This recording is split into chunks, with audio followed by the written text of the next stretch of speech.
자, 일상가사 대리권 볼게. 시험 보면 일상가사 대리권까지. 일상가사 대리권. 그 사주차에 올려주는 거 그것만 보면 돼. 보면 여기서 일상가사 대리권의 정의 보면 부부는 일상의 가사에 대해서 서로 대리를 할 수 있다라고 되어 있지. 그래서 이제 일상가사 대리권의 법정 성격은 법정 대리권이라는 거야. 법정 대리권. 서로를 대리해 준다는 거야. 그치? 그래서 법에서 정해놨다는 거야. 예를 들어서 법에서 정해진 대리권이라는 거야. 예를 들어서 부부는 배우자가 대리를 한다는 게 일상가사 대리권을 근거로 해서 법에서 정해져 있는 거야. 그러니까 법정 대리권이라고 하는 거야. 맞잖아. 그래서 여기서 보면 두 번째 일상가사의 범위. 대리를 하려면 범위를 알아야 될 거 아니야. 어디까지가 일상가사에 해당되는지 보자. 첫 번째, 일상가사는 일용품을 구입하는 등 가족생활에 상시적으로 행해지는 행위를 말하는데, 그래서 이게 가족생활에 필요한 모든 것들이 일상가사에 들어간다는 거야. 그리고 두 번째, 일상가사에 관한 법률행위의 구체적인 범위는 뭐야? 일상가사에 관한 법률행위의 범위는 뭐야? 부부가 일상가사와 관련된 어떤 일정한 행위를 하는데 그 법률행위의 범위는 어디까지냐? 그 가사의 범위는 어디까지냐? 가사의 범위. 여기서 왜 법률행위라고 한 거야? 일상가사는 대리권이잖아. 예를 들어서 부부가 얘가 못하면 얘가 해야 되는 거야. 그렇기 때문에 법률행위인 거지. 알겠지? 예를 들어서 내가 못하면 내 남편이 해야 된다는 거야. 그러니까 대리권이 법률행위인 거지, 일종의. 가족관계 속에서, 그 혼인관계 속에서 새롭게 생성된 우리가 부양행위가 있었잖아. 그것과 관련된 일정한 법률행위 중에 하나가 일상가사 대리권이야. 그래서 여기서 일상가사에 관한 법률행위 구체적인 범위는 어디까지냐? 부부 공동체의 사회적 지위, 직업, 재산, 수입 능력 등 현실적인 생활 상태뿐만 아니라 그 부부의 생활 장소인 지역사회의 간섭에 의해서도 정해지나? 구체적인 법률행위는 일상의 가사에 대한 법률행위인지 여부를 판단해. 이게 무슨 얘기야? 일상의 가사에 관한 법률행위. 앞에서 본 거 이거잖아. 일상과 관련된 그 부생활과 관련된 행위인지를 봐야 된다는 거야. 예를 들어서 이거지. 내가 집에 쌀이 없어서 쌀을 사오는 행위, 이런 것도 일상가사가 되는 거고, 공과금을 내는 건 일상가사가 되는 거고, 근데 남편이 나가서 도박을 해서 빚을 졌어. 이건 일상가사가 아니라는 거야. 이해됐지? 그래서 여기 관련해서 일상가사에 관한 법률행위인지 여부를 판단하는 데 있어서 그 법률행위를 한 부부 공동체의 내부 사정이나 그 행위의 개별적인 목적만을 중시할 뿐만 아니라 법률행위의 객관적인 종류나 성질 등을 충분히 고려. 이게 무슨 얘기야? 법률행위의 객관적인 성질이나 이런 것들을 중요히 여겨봐야 된다는 얘기는 뭐냐면, 앞에 여기 얘기한 그 법에서 이야기하는 일상가사의 범위, 부부의 일상과 관련된 행위가 되어야 된다는 거야. 근데 이게 만약에 가족마다 다를 수도 있잖아. 근데 그것보다는 통상적으로 우리가 알고 있는 모든 사람들이 이해할 수 있는 민법의 기본은 뭐야? 사적자치 시인식이잖아. 그게 무슨 얘기야? 통상적으로 그 정상인이라면 그 사이에서 이해할 수 있는 개념이어야 된다는 거야. 일상가사의 범위가. 무슨 알겠지?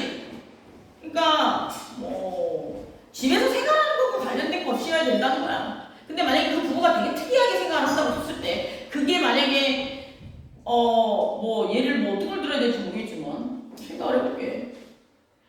아주 그 사이에서는 인정할 수 없는 범위 내라면 그 일상가사가 될 수 없다는 얘기. 그러니까 남자는 우리나라에서 허용된 범위가 아니잖아, 그치?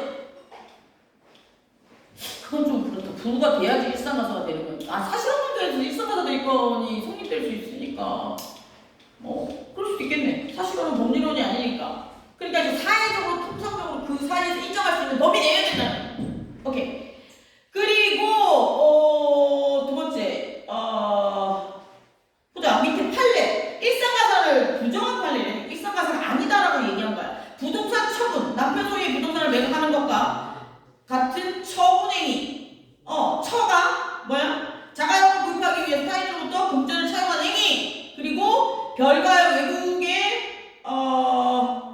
외국에 체류 중인 부의 재산을 뭐 하는 거야? 처분한 행위. 교회에서의 건축원금, 가게 인수자금, 대규모 뭐 주택이 아파트 구입자금 등의 명목으로 금원을 차익한 행위는 뭐야? 이 행위는 일상가사 대리가 아니지. 일상과 관련된 행위가 아니잖아. 지금 이게 보니까 내용이, 그지? 이거 일상가사라는 건 부부 생활을 하면서 기본적으로 의식주와 관련된 것들이에요. 일상가사. 그러니까 얘는 들어갈 수가 없지. 그래서 밑에 비상가사 대리건이란 뭐냐면 비상상황에서 서로를 대리한다는 얘기야. 비상가사 대리건은 여기서 일상은 뭐야? 우리가 평소에 생활할 때 대리하는 것들을 얘기하는 거고, 비상가사 대리건이라는 건 뭐냐면 여기서 부부의 경우에도 일상의 가사가 아닌 법률행위 배우자를 대리해서 행한 별도의 대리권을 표현하는 수권행위가 있는데, 이거는 통상적으로 뭐 아프다든지 뭐 부부 중에 일방이 의식불명 상태라든지 그러면 비상 상황에서 가사를 대리해 주잖아. 그럼 뭐야? 예를 들어서 한쪽이 남편이 혼수하게 들어갔어. 근데 남편이 여러 가지 계약건이 있었어. 건물도 관련된 뭐 계약건도 있을 수 있고 뭐 여러 가지 있을 수 있잖아. 그런 거는 뭐 비상가사 대리건, 그치, 대리 행위를 할 수 있는 거고. 그리고 그것도 만약에 돈을 벌어야 된다든지 이런 의식주와 관련된 것도 비상상황에서 배우자가 책임을 져야 됩니다. 그러니까 부양의 의무와 맞물리는 개념이야. 어렵지 않지? 그래서 여기서 보면 보자. 여기 나와 있네. 여기 부부 일방이 의식불명, 세 번째 중에 부부 일방이 의식불명 상태에 있어 사회통념상 대리관계에 인정할 수 있다는 사정만으로 그 배우자가 당연히 채무의 부담행위를 포함한 모든 법률의 대리권을 가질 수 있는, 이게 무슨 얘기야? 예를 들어서 비상가사 대리권을 행사한다고 할지라도 그게 예를 들어서 A 나 남편이야. B 부인이야. 근데 남편이 의식불명 상태가 됐어. 의식불명 상태가 되면 얘가 만약에 밖에서 뭘 했다는 거야?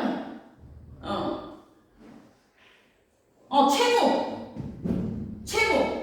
밖에서 일정한 채무가 있어요, 채무.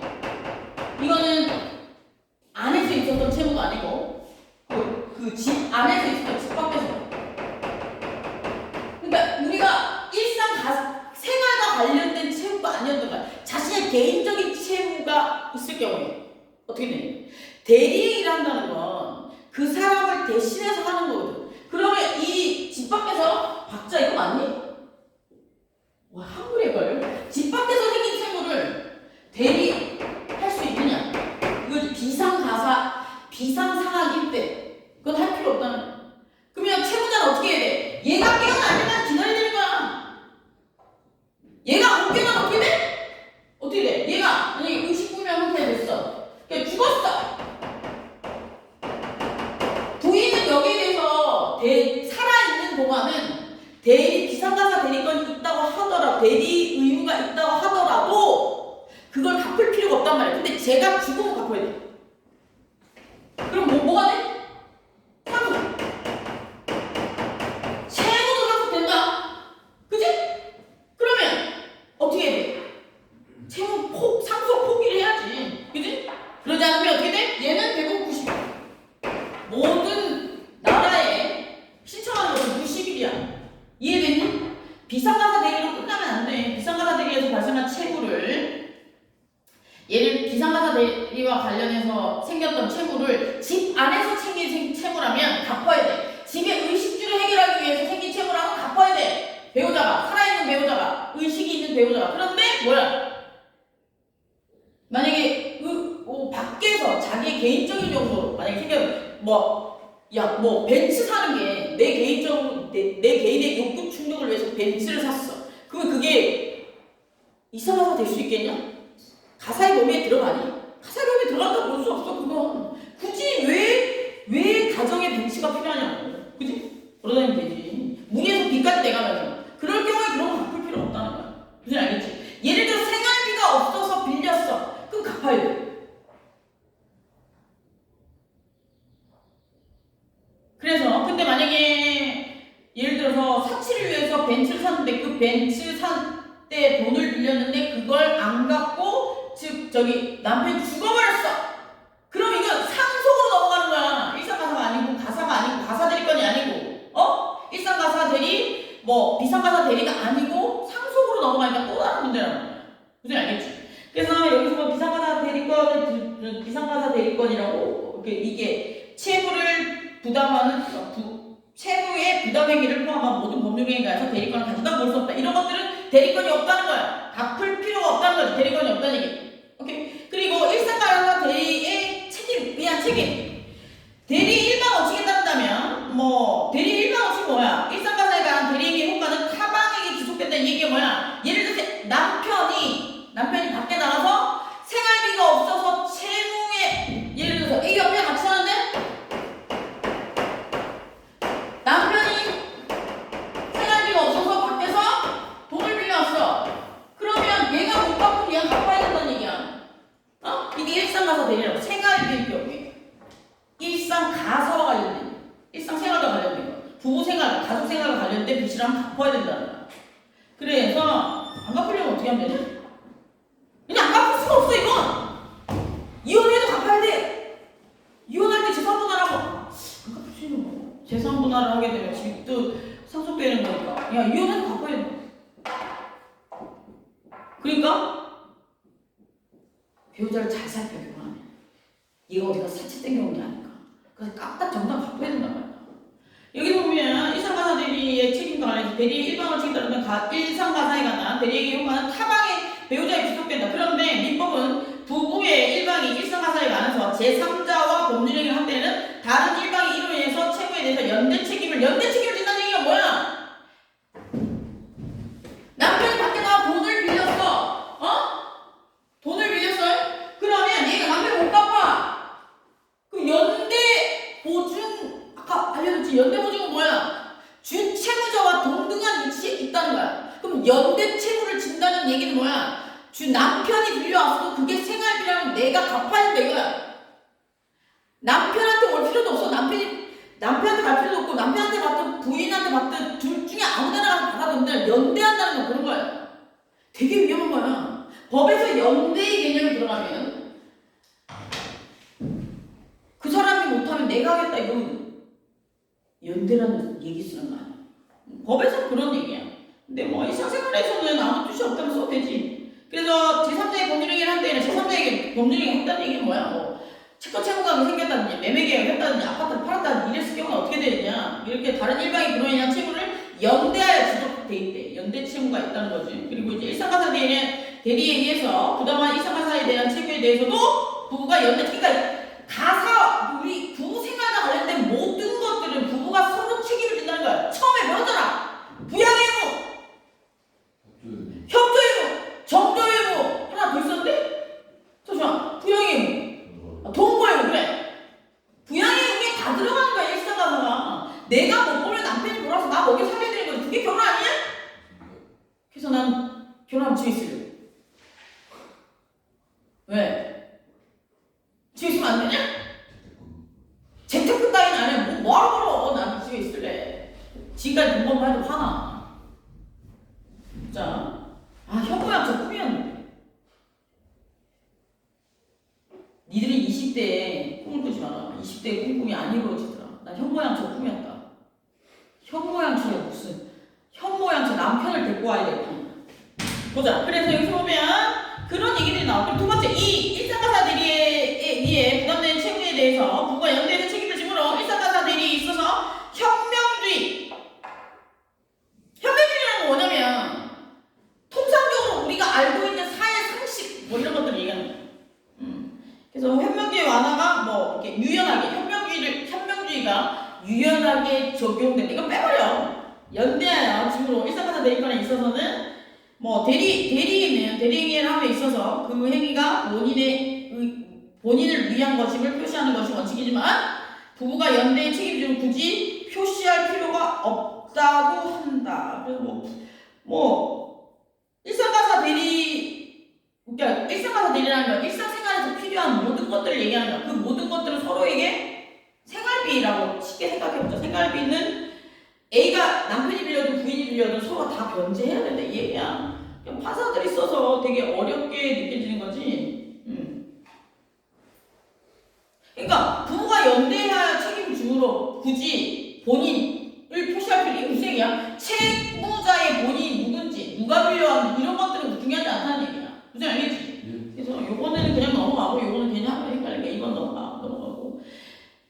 봐도 이해할 수 있을 거라고 생각해.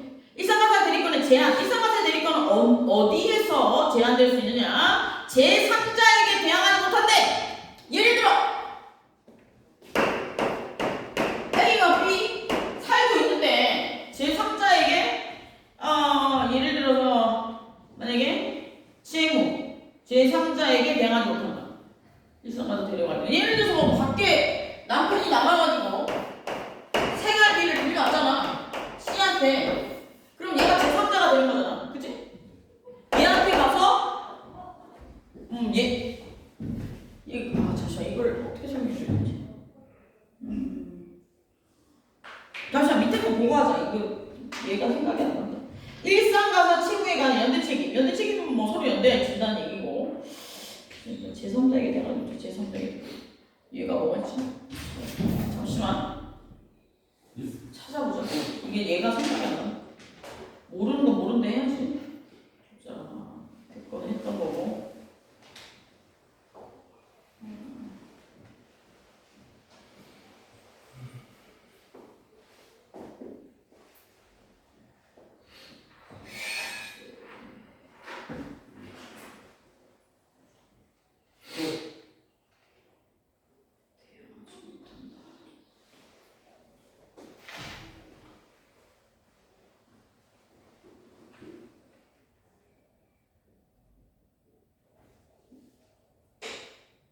너무 좋아졌어 세상이. 우리 때는 이거 하려면 판례 검색을 법원 가서 했어야 됐어. 요즘에 참 있어. 자 예를 들어 A와 B 사이에 자신의 시설을 준비하도록 대리인에게 부탁했다면 뭐야 이거? 이거 넘어가자. 이거는 다 시험 끝나고 와서 설명해줄게. 적절한 얘가 아닌 것 같다. 시험 보면 여기까지야. 뒤에 거 하려고 했는데 뒤에 거까지 하면 시험 보면 너무 많으니까 시험 보면 여기까지야. 시험 보면 여기까지고 앞에 수업한 거는 그 정의 관련된 거는 내가